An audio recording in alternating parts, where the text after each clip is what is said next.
For the preventative maintenance tab or page, again, you will select the appropriate plate number, input the kilometers or the number of days for the maintenance interval. What is the maintenance interval? It's either in kilometers or days.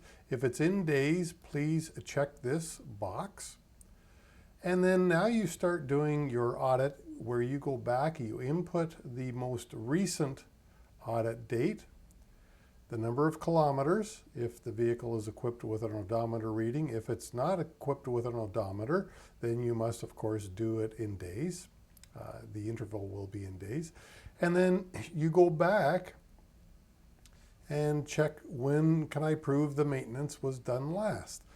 You input the date and the odometer reading. So let's have a little bit of fun with this, and I'll show you what happens here in this column. This is the important column. So if we have here, we'll change this to 45,000 kilometers, because as you can see here, the first maintenance interval, so between 289 and 239 is 50,000 kilometers. If the interval was at 45, this didn't meet the schedule. And it also checks a second thing, because as you can see down below here, when you read this, because the PM was done in less or in greater than 90 days, in this case the PM interval, from the two dates, it takes the two dates, subtracts them. We had a 131-day PM interval, and we didn't meet our 45,000 kilometer threshold, therefore this is no. However, if we were to change this and put it back to 50, but now we change the date, we take a few days off, now we're down to 54 days, and now, yes, sorry, let's make this 51 to be clear.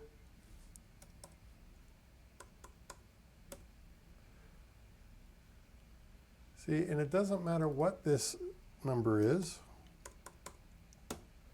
because we did it in less than 90 days, we met the PM interval according to MTO, even though we exceeded the kilometer reading. So it was less than 90 days, and we exceeded the kilometer reading, but we still qualified right here, right? If it was more than 90 days and the interval is exceeded, as we just demonstrated, I'll go back a few months, add in some more days. Now it's a 120-day interval. So there. Each module is the same, or each portion is the same. You now put in the next date. You put in, so I've labeled them all A, then B, and then C. So I gave you 4 inputs over the 2-year period, and you can see that it does all of the math. It creates a score. In this case, we scored 33%, and if I go to the main tab, you'll see that it automatically takes 30% of that 33 and inputs 10%. And here we have an overall score of 48%, which is not a pass. Any questions? Please reach out.